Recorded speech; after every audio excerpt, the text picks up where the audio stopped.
பொதுவாக ஒரு சிறுங்கி புலியானது ஒரு இடத்திலே வாழ வேண்டும் என்றால் அதனுடைய டெரிட்டரி எல்லை என்பது 100 ஸ்கொயர் கிலோமீட்டர் என்று சொல்வார், 100 சதுர கிலோமீட்டர்.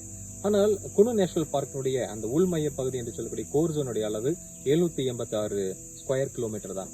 ஆக நம்முடைய உச்சநீதிமன்றம் கூட என்ன சொல்லியிருக்கிறது என்றால் இந்த இடமானது பத்தாது. ஆகவே இந்தியாவில் மற்ற இடங்களிலுமே இதை நாம் மீண்டுமாக என்னுடைய எண்ணிக்கை பெறுகின்ற போது அதை கொண்டு சேர்ப்பதற்கான முயற்சியை நீங்கள் இப்பொழுதே எடுக்க வேண்டும் சொல்லியிருக்கிறார்கள்.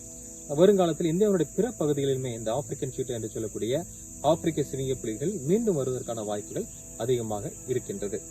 ஆக இந்தியாவிலே 1952க்கு முன் எத்தனை இடங்களில் ஆசிய சிறுங்கி புலிகள் இருந்தது என்று பார்த்தால், பொதுவாக இந்தியாவினுடைய வடக்கு பகுதியிலே பஞ்சாப் மாநிலத்தை எடுத்துக்கொண்டால் பஞ்சாப் மாநிலத்திலிருந்து கீழாக தமிழ்நாடு வரை இருந்திருக்கிறது, குஜராத்திலிருந்து மேற்கு வங்காளம் வரை இருந்திருக்கின்றது. பஞ்சாபில் இருந்த அந்த சிறுங்கி புலிகள் அழிந்ததற்கான காரணம் அங்கிருந்து சொல்லக்கூடிய தான் ஃபாரஸ்ட் என்று சொல்லக்கூடிய முட்புதர் காடுகளை விவசாய நிலமாக மாற்ற வேண்டும் என்பதற்காக அழிக்கின்றார்கள். அதை அழிக்கின்ற போது அதில் வாழ்ந்த மிகவும் குறிப்பாக பிளாக் பேக் கேசல்ஸ் என்று சொல்லக்கூடிய மான் வகைகள் எல்லாம் அழிக்கின்றது. அது அழிந்த காரணத்தால் அதை சார்ந்து வாழ்ந்த இந்த ஆசிய சிறுங்கி புலிகளும் அழிந்தது கொடூரமான விஷயம்.